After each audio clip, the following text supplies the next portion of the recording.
Welcome to Future Role Model, a podcast that praises the unconventional and redefines what it means to be a role model and a sucky person who can still be looked up to. Today, I have my guest, Danno Carter. Hi, everybody.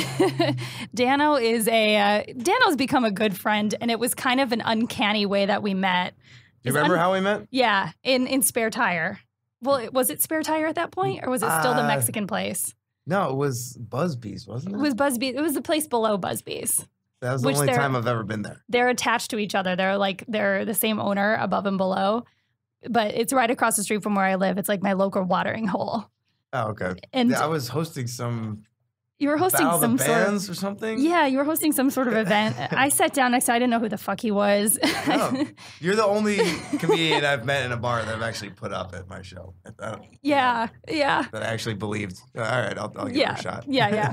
Danno runs a really fun comedy show, Ponchos in Manhattan Beach. And I just did the 250th anniversary show. Or right. She had to follow Brian Callen. She did a great job. That was a tough spot to follow. That is so hard. You know, it's so hard to follow a comedian like that, but it happens to all of us. Yeah. It's a good exercise of what you're capable of doing as a human. For sure. It's like, if you're not going to take on that challenge, then what are you doing trying to be a comedian in the first place? Yeah. I mean, I've had to go up at the Improv after Louis C.K. before. This was like 5 years ago when it was just like, what the fuck? You know, like when he was in his like prime. Right. And, you know, when you're on a lineup like that, when somebody of his caliber shows up, they just get to go up whenever they want. So he showed up right before my spot and I was like, fuck me. What club was that at? That was at the Improv, Hollywood Improv. No. So Danno, give us some background onto how you got into comedy. How did you start the Ponchos show first? The Ponchos show, they actually came to me. If you remember my buddy Dan, who used to bartend there. Mm-hmm. He was always there. He's since been fired, which kind of sucks. Oh, but Dan, yeah. Ponytail Dan? Yeah. Yeah. No, I mean, he was, a real part of the show. And people would show up, comics would show up and see him not there and be like, you lost your Andy Richter. Yeah. Because I used to make fun of him, like opening. 100%. Research based on. The whole monologue was based on something that happened to him often. And so that kind of sucks. But he came to me and he's like, we got an open stage. I had done a few other shows in the South Bay and I'd always wanted to do Ponchos, but they weren't open to it until he got the bartending job. And then we couldn't see. And originally I was just getting like a portion of his bar tab of what his tips he was making. Oh, really? Yeah. That's crazy. But that's cool. So it took like a year to get like officially employed by them. Right. And you gotta prove it. You gotta prove that it'll make money. You grew up in that area, didn't you? No. What? Where did you grow up? New Jersey. Oh, that's right. We've talked about that. I knew you were from the East Coast because you go out there all the freaking time. Yeah, my whole family's there. My last trip to New York, you were out there at the same time, but you were there for a bachelor party. Oh, that's right. I was in Atlantic City. So, wait, how long have you been in the South Bay now? 12 years. Since I graduated college, pretty much. Okay. Maybe that's why I feel like you just own it. I've become, it's really hard to leave once you get used to life, the beach. Yeah, for sure. Especially because in like Manhattan Beach, it's kind of so much more removed. It doesn't feel very Hollywoody. I feel like when you go out there, you don't people don't have those superficial conversations. No. And that's why people like the Poncho show because the crowd is different. They're not Hollywood jaded people. Exactly.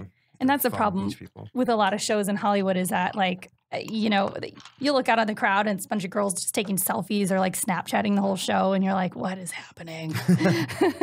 Pay attention. There's a comic on stage. Yeah. Well, our crowd is mostly cougars who don't even know what Snapchat is. Or like the show on Monday was like, there was some girls that were like partying so fucking hard in the back.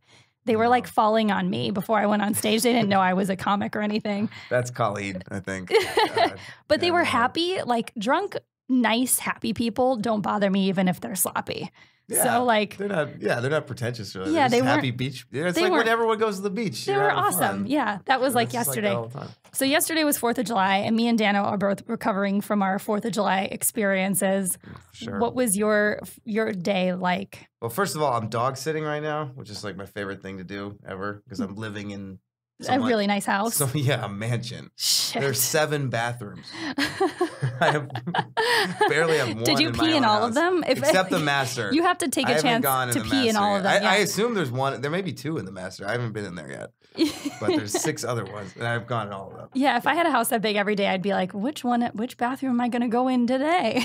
I feel like people would pay like $300 to Airbnb this house for a night, but I get paid just because I have to take care of the dog to live in their house. So it's a great deal. I did my laundry there today. That's awesome. It's I woke up and I took the dog for a walk and hung out there for a while, and then I just got on my bike and I went all the way to Hermosa, and I went to 7 parties on the way back to Manhattan Beach. We were having this conversation yesterday because we took Birds across the city for the first time. Birds are those electric scooters. They just started popping up. Yeah. Around. They tell you if you're riding around before you pay. My buddy was doing this the other day. He was just like scooting around on it, and the jerk's like, Yeah, it locks up or beeps at you. If you're not going to pay me, I'm going to pay the cop. I'm going to call the cops on you. Oh my God, for real? Yeah, the scooter, the robot is saying it's going to call the cops on you. Oh my God. I didn't know they've gotten that high tech. We were having problems on one of them yesterday because my friend's was going really slow, and one of ours had a flat tire, and we didn't know. So I'm like ripping around on this like flat Where was this? bird. This was from, we Ubered down to Culver City to my friend's house and then took these scooters to Venice Beach. Okay. So we were on these and we were like considering brown bagging while we were on them. But I was like, you guys, if we get pulled over, we would get a DUI for being on a fucking scooter. And I don't know if I could live with myself. I don't think you get a DUI. I think you get a operating maybe while intoxicated. Yeah, because you can that's what you get on bikes. In Wisconsin, where I grew up, people have gotten tickets for operating tractors while drinking.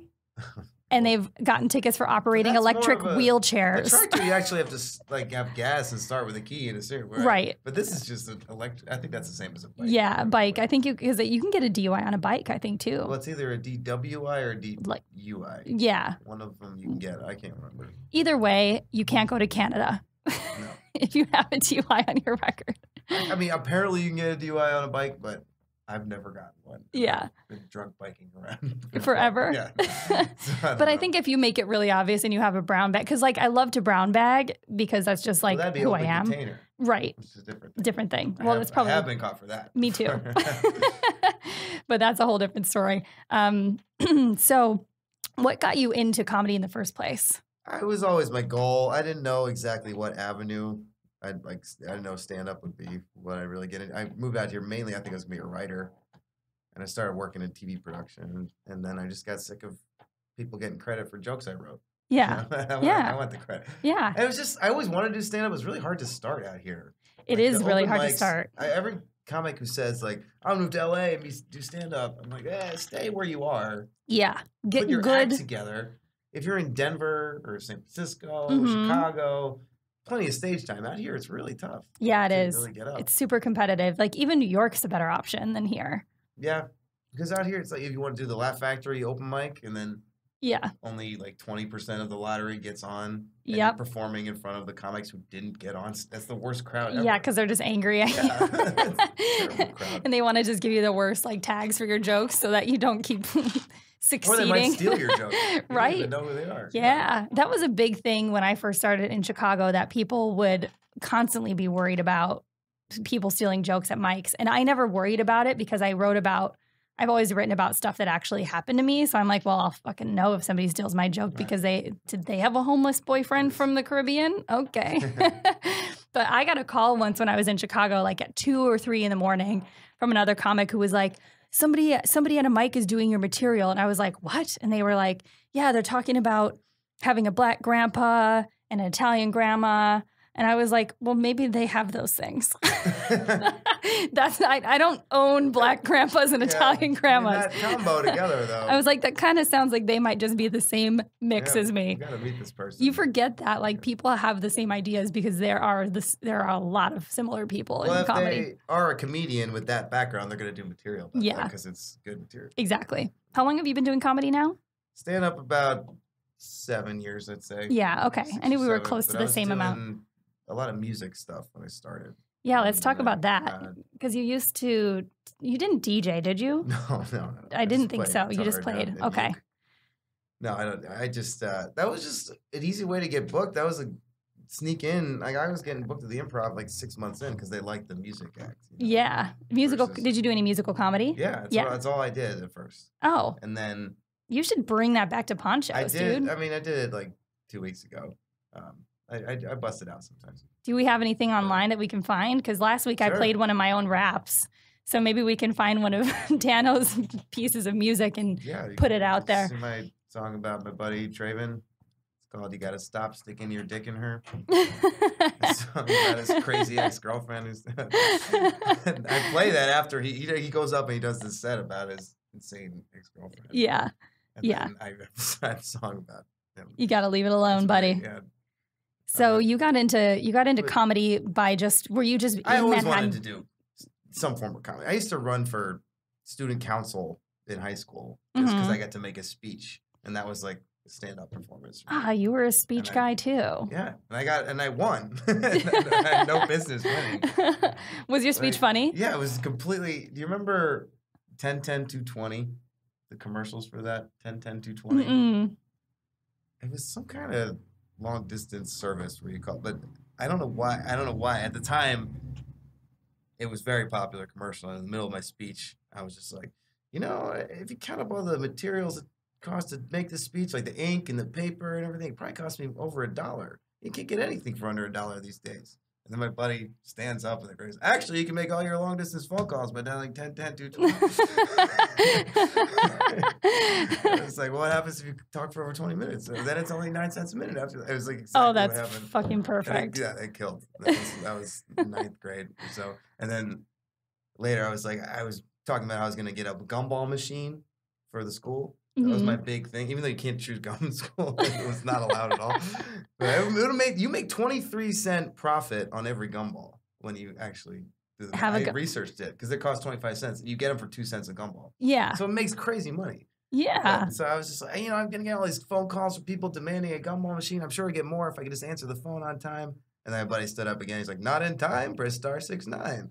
It was just all these plugs for no reason in the middle of my speech. And then I won. That's awesome. Yeah. Did you ever deliver anything, or did you let the people down? Completely let them down. I was not good. So what age were you when you moved out west? 22. 22. I mean, I was in college and I had all my stuff. I was already in Indiana, so I was like, I'm not going to go back. I'm just going to keep driving this way. Yeah. I have all this stuff.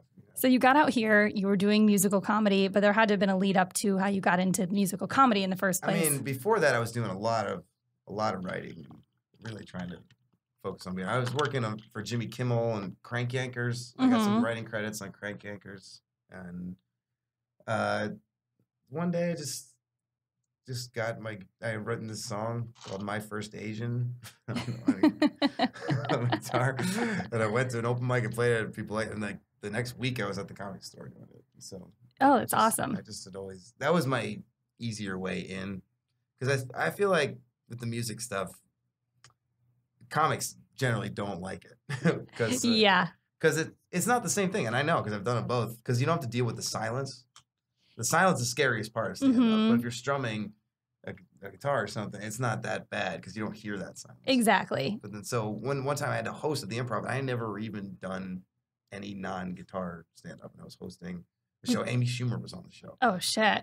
Did you host with your guitar? I opened with him, and then I had to go, and I didn't. So then after that, for like the next 2 years, I was like, I'm not bringing any music stuff. And now I just kind of because it can be a crutch for some people. For sure. Absolutely. I know that I know a lot of comics that are really good stand-up comedians and musical comics. I know some people that are just musical I dabbled in musical comedy as well before What do you play? I don't play. I sing. Oh, so, but you need... I need an instrumental. Yeah. But we only did like 2 live shows in Chicago. It was a 2-person troupe called the Blazars, me and my friend Kevin Owen from Second City, and we did 2 whole live shows before I was like, no, not for me. That's trial and error. More the comedic rapping. That's my game. That can be really funny if you do that right. We played one of my only comedic rap last week. We played it from. Did you find Danno's music over there? I didn't. Is it on? It's on Instagram. It's on Instagram. Yeah. Okay. All of it's on Instagram? I didn't even know you could release full songs on Instagram. Well, I kept it at exactly a minute. Oh, okay. Sweet. So for that reason. You should put it on Spotify and make some dough on that shit, Danno. I don't know how to do that. My first Asia could be on. That one I have like a real. I recorded that with Gunnar Stahl from. Oh, that's definitely that was not it. That sounded like country. That's my fault. But that's one genre of music that I just don't like, which is so strange because I'm from Wisconsin. But country music, I just can't get behind country music. There's none of that on the East Coast. So Danno's gonna pull up one of his songs. So Danno, here we go. You ready? Yeah. Okay. Just gotta stop sliding your dick in her. You gotta stop deciding to stick it in her. She calls you her boyfriend and you call her your ex. She's clinically insane, but you keep having sex. All your friends are worried about what's gonna happen next. You're gonna get yourself murdered if you don't stop sticking your dick in her. Well, your tires were slashed and your headlights were smashed, and I know this must have been her. When she denied it, you still decided to again stick your dick in her. She slashed your tires, dude. You gotta stop sliding your dick in her. Did she really? You gotta stop deciding That's to obsessive. stick it in her. So many other girls you could be boning instead that don't have me convinced they wanna murder you dead. You said the last time you saw her, she only gave you head. That still counts as sticking your dick in her. You gotta stop sticking your dick in her. You just gotta stop. So did you look up to anybody when you were coming into this phase of your original comedy career? Did you like Adam Sandler or anybody like that? Sandler, yeah. I absolutely, yeah, I was obsessed with him as a kid for sure. And I mean, he's really slowed down. Yeah. with impressing me. I just think he doesn't care anymore. Well, yeah, because he just has he's fine. But yeah, I mean, his musical stuff. There's actually a girl screaming. And when I first lived in Hollywood for the first 2 months I lived out here, there was a girl screaming outside the building across from mine that she blatantly caught her boyfriend cheating. She could see him up there with another girl. Oh, and she shit. was screaming at him. Oh, my God. And I took my guitar on the balcony and played her Grow Old With You from The Wedding Singer Oh. while this was going on. Oh, my God. Did it work? That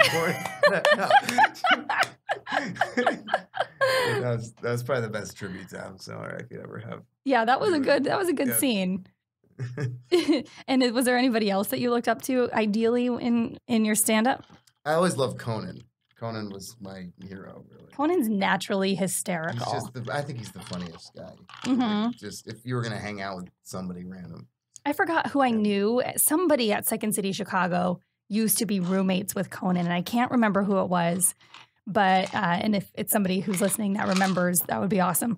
But I guess he was just the funny, they were I've never laughed so hard. Even just him showing up in his boxers to get water in the middle of the night in the kitchen would make everybody laugh. He's so gangly and pale. Yeah, exactly. Yeah. He's just a naturally funny dude. Funny, yeah. I know, exactly. So I used to my mom would go to bed and then my dad would wake me up. Mm-hmm. Conan's on. I go watch it. Were your parents really supportive of your comedy choice? Too supportive. I always say they're way too supportive. Yeah. I'd be more motivated if they're you're never going to make it. But they're we believe in you. I know, and it makes you lazy a little bit, right? Absolutely. My parents were like that too, and they still are. Struggle and stand up. Somebody said to me once, I was you're never going to make it. Your parents love you. I know. People have said that to me too. I'm I have a good family. I didn't grow up... I grew up poor, but everybody's kind of poor all the time growing up, unless you're not. But I know I wasn't. I'm poor now, but growing up I wasn't. Yeah, I mean, you don't know as a kid. You don't know if you have money or if you don't. Yeah, I didn't it's all have. Relative. I didn't know. My mom would take my toys in the summer when I was playing outside and hide them and regift some of them to me at Christmas, and I had no fucking idea. Just unwrap it and be oh my God, I love this. Maybe I was just a dumb child. That's a good move. What was young Danno like? Give us some detail into Like, I don't know. Did you do anything debaucherous or get in trouble at all? Pranksters. I was a prankster. I could see that. I could totally see that. Pretty innocent. And the stuff I got in trouble for was never like, I had a big party in high school when my parents went away, but I had a keg of root beer. And the plan was to get the cops to come try to bust it. And they did. And it was awesome. Because it was root beer. Yeah, no one was drinking at all. But everyone was pretending to be drunk to get the cops there. And that like became a placebo in itself. Like people were hooking up in the bathtub and like, going on slip and slide in their underwear. All just like, let's get the cops here. It's the sugar. It's all the sugar. Yeah, it was just the mentality of let's pretend like we're drunk, and then made everyone drunk anyway. Yeah. And then I still got in trouble for that though. My parents still got pissed about that. I was like, I taught everyone a lesson. We don't need, and they didn't care at all. That's like a positive prank. I know. Well, then my senior prank. The best thing I did was I did a prank when I was a junior with my friends because we knew they were going to blame the seniors. Yeah, of course. During senior prank time. Oh, we're so like, smart. This is free. Genius. Free time to do it whatever we want. So that one, I actually made this map of the school on MS Paint. Remember MS Paint? Mm-hmm. When everyone else was in a different zone of the school. And at 11:11, we all asked to go to the bathroom. And we all had Vaseline. We Vaseline every single thing. Every banister, every doorknob. My God. Every single thing. And they thought it was the seniors. We got away with it completely. Mm-hmm. But the highlight of this was I saw this one girl, and she was running up the stairs, grabs the bag, she's like, ah! And then she goes to wash her hand off at the water fountain. Ah! And gets it again. And then she goes to the bathroom and grabs the doorknob. Ah! It's like Home Alone. Just couldn't stop having to. Yeah. But senior year, we switched all the locks and all the lockers before the first. How did you even do that? We had our accomplice, who my buddy, his mom worked in the office, like the main office. There's a book with all the combos, and he stole it for us. Oh, and he was a grade younger than that, so we all snuck in the night, and it was the night before like the first final, so everyone needed their books and stuff, and no one could get into their locker. Oh my God, it was pretty sweet. But that then is awesome. But we got busted, and I had to do community service and stuff. But that's like good things to get busted for. I feel like pranks everybody can get behind. Again, it wasn't that bad. Well, if you prank everybody equally, then I feel like you can't. I feel like that's how it is with anything. Like if you make fun of everybody equally, or if you prank everybody equally, like you can't really like be. Nobody can really be that mad in hindsight. I wish I had done more pranks in high school. I did a lot of pranks in college. My favorite one was we went to Costco. This was my freshman year of college, and like you know how people just have like those lofted beds. So my guy friend's house or dorm that they always had us party in had 2 lofted beds and then a couch. So underneath their bed was like their desk space, like a hangout space. Mm-hmm. And me and my friend went to Costco and got like those giant bags of generic Lucky Charms, and we got like 15 bags and we snuck into their room while they were sleeping and filled their floor like a foot or 2 deep with cereal. And they like could not remove it for months because it was in the carpet. I mean, that smells too. They were so mad, and they dumped it all. Like I knew that they were going to know it was me because nobody else would do that to them. And I knew that they kept their door unlocked, and I would always tell them, you know, lock your door or somebody's going to come in and do some shit to you while you're sleeping. Well, of course they knew it was me. And so they dumped all the cereal in front of my door, but they couldn't get in because I locked it. And when I came back from my next class, the janitor had cleaned it up because it was on like public domain. You didn't get hit at all. I didn't get hit. No. And I was on lookout for the next like month, and nobody ever did anything. But that was like the biggest prank I ever was able to pull off, which isn't that impressive. Best prank I ever did in college by far was my friend Roberto, who had just moved from Mexico. He'd never even been in America before. Of course. He was recruited to run. I was on the track team. He was on the track team with me. And he was one of the best. You know why you can't figure out if someone's weird or foreign? Like maybe they're weird in their own country, or maybe they're just normal. Yeah, but maybe they're also super weird. You know, like, he walks that line perfectly, and he does it on purpose. But we set up a table at our career fair. Mm-hmm. We made a fake company called El Cojonudo Bullfighting Services. And we pretended like we were recruiting people to our bullfighting company at the career fair. Mhm. And we were next to Coca-Cola was next to us. And so like they had this huge line. And then people would just like wander over and see what was going on. We got like 15 resumes from people. Oh my This God. one Asian girl, she was a law student. She's like, I don't know if I could fight the bull, but I could set up the matches. I just need a job. I could be a ring girl. We had a video going of bullfighting, and the voiceover was in Spanish. It was actually put on by some like Mexican PETA organization, Oh my God. anti-bullfighting, but no one could understand what they were saying.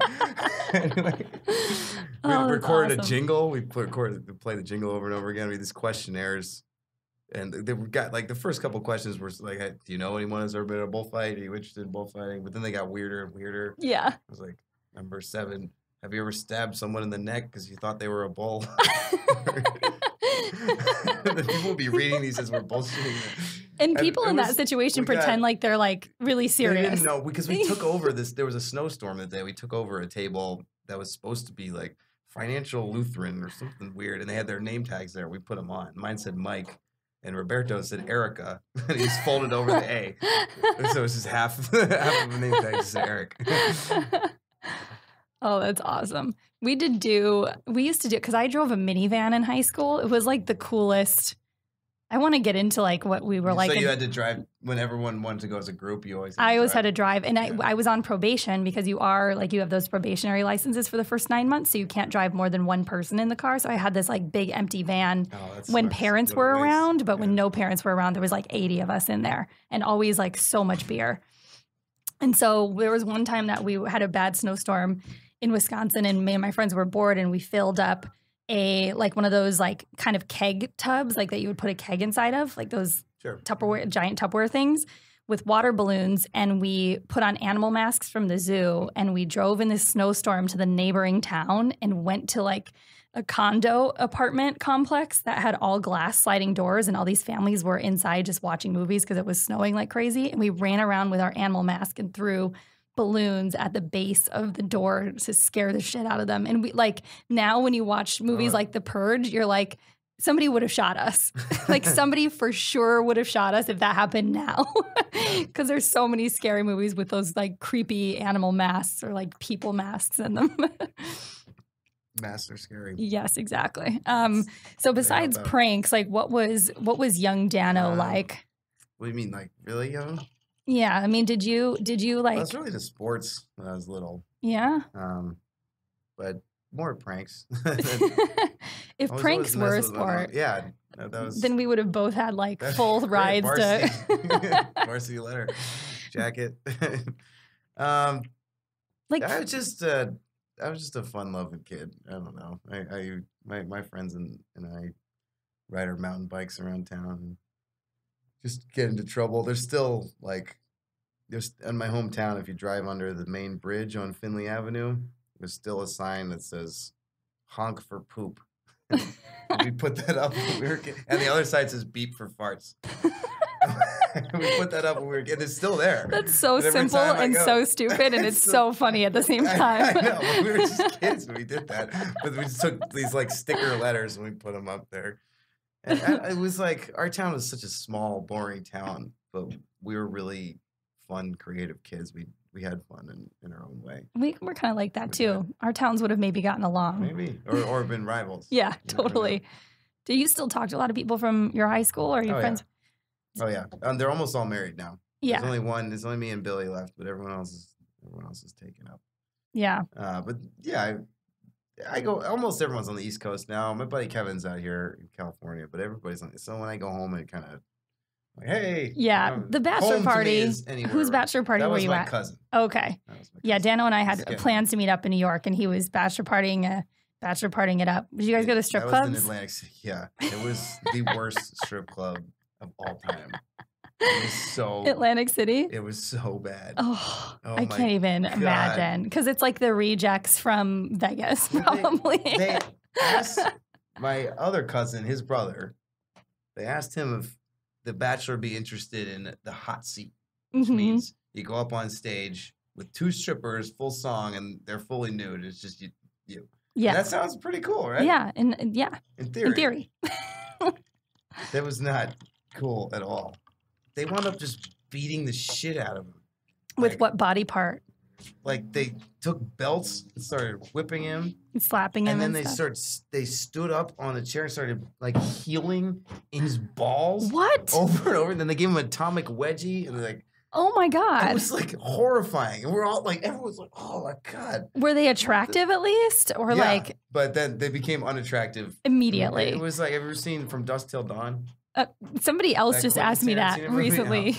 Well, Salma Hayek plays a stripper in that movie, Mhm. and then she becomes this like vampire monster halfway through, Mhm. and it was basically like that's what happened on stage. Like they just turned into demons. Yeah. It was horrifying. Other than that, the bachelor party was pretty cool. I feel like bachelor and bachelorette parties are so like. I had a friend that used to bartend a lot of bachelor parties, and some of the shit these guys do is like disgusting.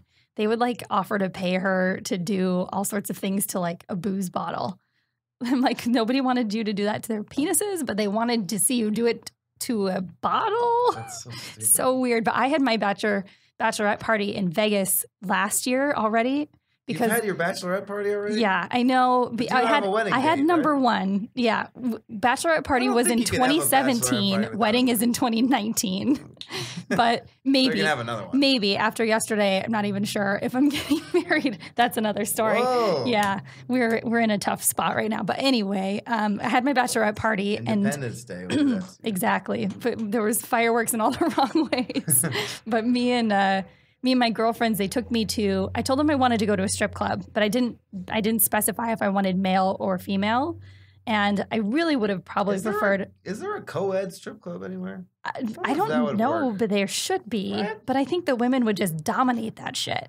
Not just two separate stages. Yeah. Like the Comedy Store. Could be, yeah, it could be really fun actually. But like this was an all male one, and we had full like VIP bottle service, and it was hysterical. Like I couldn't ever be in a situation like that looking at guys dancing in neon green thongs and find it attractive. And like a guy from Texas he said he was from Texas, who the fuck knows, but he had a cowboy hat on. That was like his whole theme.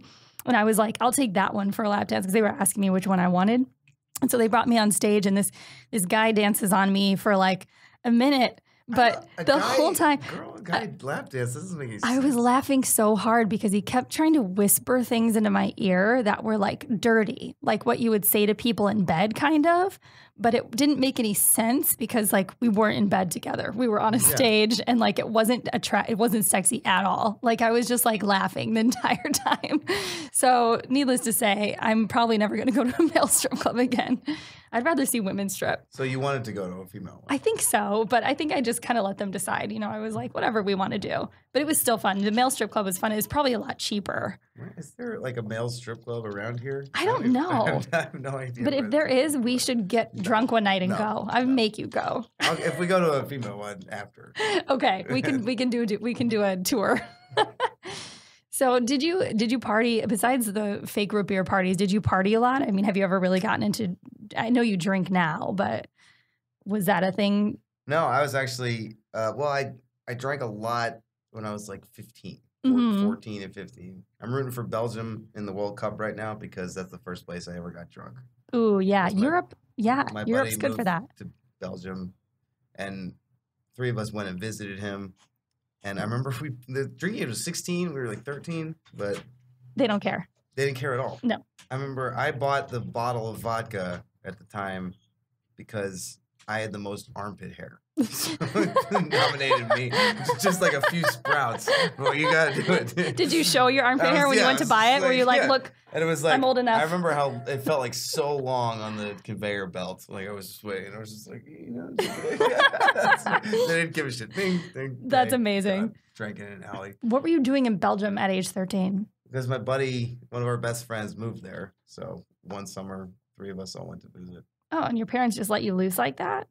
Yeah. That's pretty badass. Probably shouldn't have. I guess my parents did that to me when I was 14, so I can't really talk. I assume they're not going to listen to this podcast. Yeah. So they don't know about that. Oh, they don't know about Belgium? They don't know I got wasted at Belgium. Oh. Well, parents don't need to know that. It's fine if they know later. Like I got drunk in France for the first time when I was 14.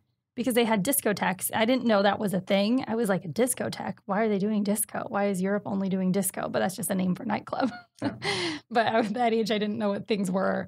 And the homestay that we were with, the girl was 16 and she took us to this discotheque and I had like a quarter of a martini and I was like, whoa, this is so fun. And then it was just bad from there on out. Alcohol has been too much a part of my life. I actually stopped drinking for most of high school. I was a pretty serious athlete, and then I was pretty religious. And then I just was like, I got into like the straight edge thing. And then interesting. I was, like, punk rock straight edge thing. Well, let's get into that for a bit. What was your religiousness? I'm Catholic.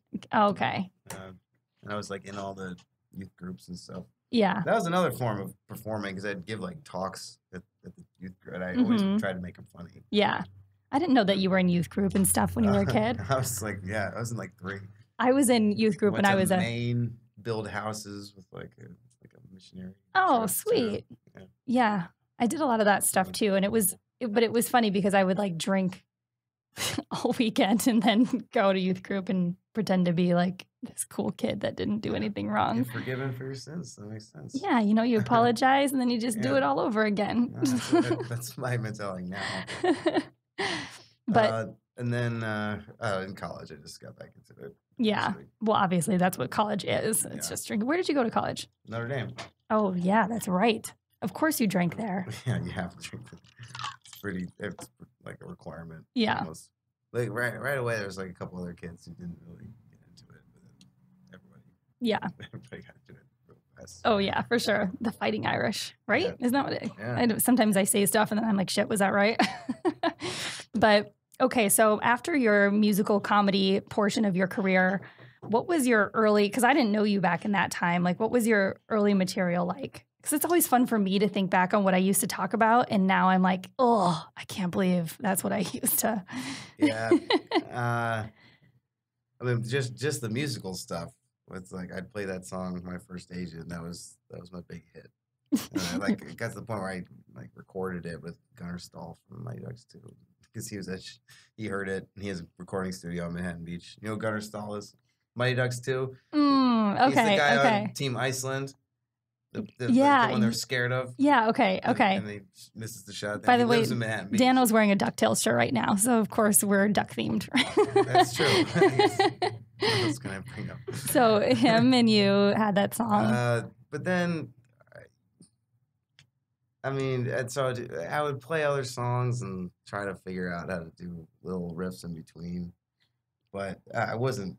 I mean, really, Ponchos is what started me as a full stand-up. Because you got to host. Yeah. And that's what I always tell people when they're getting into comedy. I used to host a show in Chicago, and that's how I got into the whole thing. Because it introduces you to comics, and It's the best thing. I recommend it to everyone. Yeah. It's a currency. You have stage time to trade with people. Mm-hmm. You have to go first.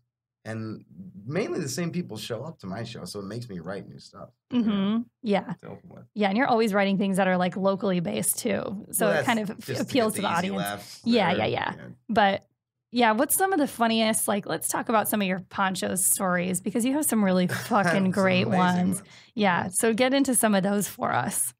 All right. Well, there was the 5-year anniversary show where did you see the article? I was like on the front page of the local paper. No, I didn't see it. The caption under the photo of me was Monday Night Live, how an occasionally homeless comedian created a comics haven at Poncho. Stop it. That's what it says. That's the best headline in the world. And I thought some people got pissed. They're like, how did I pissed they put that? I was like, no, it's funny. It was basically they give a lot of shout outs to all the couches I've had to crash on. Yeah. In the South Bay. And like there's specific couches get love. And it's a 7-page article. By the way, Crashing was not based on Pete Holmes' life. It's actually based on Danno Carter's life. I was kind of pissed at that because that is, I wrote a pilot sort of similar to that years ago. Yeah. It's kind of the same thing. Yeah. But, well, you'll just have to change the name and make it different. It's called Homeless Dan. Oh, Homeless Dan is still totally doable. I would love to know about Homeless Dan.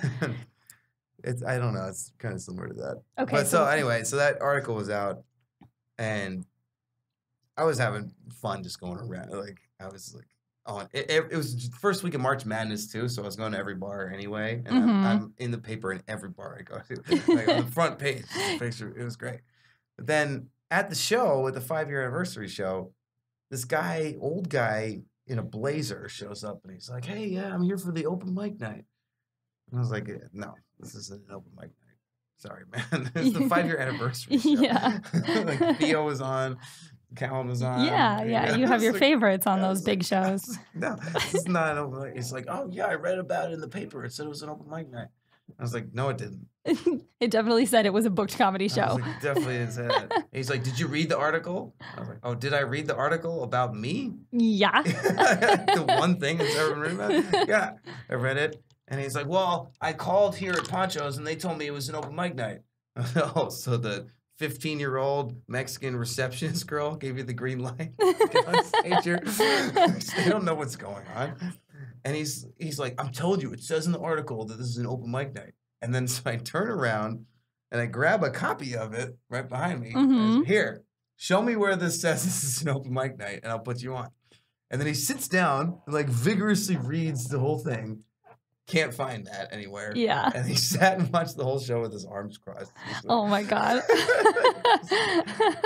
I kind of want to know what this guy's comedy is, like that made him venture all the way to your show.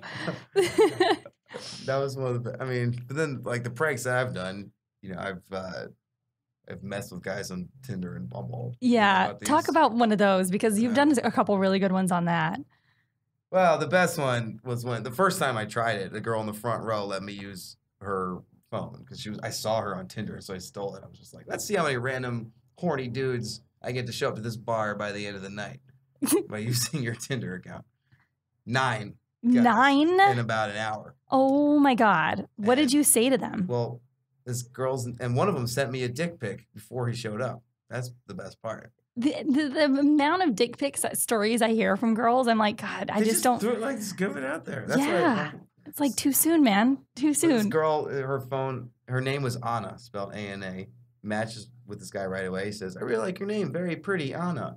And I responded, "Thanks. It's short for anal." Winky face. And he responds, "Where are you?" This is live on stage. I'm showing it. Yeah. I was like, "I'm in Manhattan Beach. Ponchos, where are you?" He says, "I'm in Sherman Oaks. I can be there in 45 minutes." So that it's like, "Well, before you drive down here, man, let me see where you're working with down there." And he's like, "Oh, you mean a dick pic?" And then ladies and gentlemen, I've realized the best way to keep a crowd in a comedy show is by saying, "Ladies and gentlemen, the owner of this dick is currently driving down from Sherman Oaks and will be here in approximately 45 minutes. And did the man... No one left the show. Oh my God, of course. People started texting friends to come over to the show. Did you show the picture of him and say, like, when he walks in, just applaud? I had girls come on stage and analyze his dick pic, which was not circumcised. His foreskin was in the dick pic. Oh. And everyone's like, dicks are already funny looking. It's like everyone's like flaccid, and I don't know why he was sending that. Yeah. But by the time he showed up, I felt bad for the girls on stage because no one was paying attention to her. Yeah. And everyone was like, "That's the guy. We've seen that guy's dick." Oh my God. So he just took the stage next. I was like, "How's the show been going so far?" And I pointed him out. You've been enjoying the show, man? And he goes, "I've been here the whole time. Great show." Did you say anything about the anal? That killed the audience. That got like the biggest laugh. And then he kind of figured it out. I was like, "Thanks, man. Great dick." Yeah. Did you? What did he do? Turned around and ran. Never saw him. Oh my God. Oh my God. The poor fucking guy. I didn't know what was going to happen with that. And 8 other guys showed up that same night? Oh, yeah. Before him, too. And they had all figured out. But one time, on my ex's phone, I downloaded Bumble on her phone. Didn't tell her. And I messaged all her matches on Bumble. "Meet me at Poncho's tonight for a drink. Wear a red T-shirt so I know who you are. 10 o'clock. So I start the show at 9 o'clock. I was like, "Ladies and gentlemen, anybody who shows up here wearing a red T-shirt at 10 o'clock is trying to fuck my girlfriend." And like 14 guys show all right at 10 o'clock, all wearing red T-shirts. Don't know they're walking into a comedy show. And they just go straight to the bar. And so there's this swarm of dudes in red T-shirts that would like right to the bar. Yeah. And unfortunately, one of the girls on the lineup, I'm not going to say who it was, but she did the like reveal for me. She was like kind of not doing so hot. Oh, and yeah. Was like, she stole your joke. Yeah. She's like, "You guys are only here because Danno's been fucking with you on Bumble." And I was kind of pissed at that. Yeah. That's fucking. And most recently, because you talked about this on the 250th anniversary show the other night, but you had a guy in the parking lot guy. Yeah. So I heard this couple fighting, screaming at each other in the middle of the afternoon on like a Thursday. And I'm interested in that. So they're screaming, cursing at each other. The guy's like, "You never fucking listen to me." And the girl says, "That's because you're a fucking asshole." And I was like, I gotta check this out. Yeah. So I just walk over, and they're sitting in a parked car, screaming at each other. And the girl just says, "I can do whatever the fuck I want." And the guy says, "Then I'm fucking walking home." And he gets out of the car, slams the door, turns around and sees me, and throws his hands in the air. "Oh, great! Now this guy's gonna talk about this in ponchos." Fucking fantastic! Oh my god! Everything's going my way today. I love that you're like stormed off. You are the like famous comic of that region of Los Angeles. Within a 2-mile radius, I say. Yeah, but it's awesome. Everybody knows you and they love the show, and they they all sort of feel part of it. They know that I didn't know who he was. I still don't know who he was. For sure. I've been trying to figure it out. I hope he comes to the show sometime and acknowledges it. I will definitely recognize him. I hope if you are the guy that threw your hands in the air at Danno Carter in the parking lot and you listen to this, go to Ponchos next week. I will come just to meet you. Hopefully you're not that angry anymore. Or the girl should come because she was pretty hot. You know. Yeah. Right. And then maybe they're broken up. She's probably single now. Yeah. So what do you have coming up that you're excited about? I got a show in the mountains, Mountain Lakes. Okay, that one's always fun. That's on the 28th. I got Caleb's show. You know Caleb Simon? Where's that show? Somewhere around here. And then the country. You want to do the country club show this week? Yes, I do. Okay. Yes, I do. The country club you do how often? It's every last Thursday. Every last Thursday. It's pretty awesome. Yeah, for sure. I'll be in New York again mid-month. Little theater we found. It's the last Thursday. Cool. Well, in closing, where can everybody find you? Where can they follow you? And then give the details of the Ponchos show, the famous Ponchos show that's been running for more than 5 years. That's pretty crazy, right? Yeah. You can just follow me, Danno Carter, 2 N's, on Facebook or Instagram. And Ponchos is every Monday at 9 o'clock, 3615 Highland Ave, Manhattan Beach. It's the best show. It is the best show. It's super fun and super the crowd is always cool. People drink. There's really good food. Yeah. It was pretty much the jam. And my friend came this Monday with his sister and brought me an American flag. So sometimes when you perform there often, like I do, you get gifts. Gifts, yeah. And you can find me at NPH Comedy. You can follow the podcast at Future Role Model. You can follow the network at Comedy Pop-Up or CPU Podcasts. And this has been Future Role Model. Peace. Peace.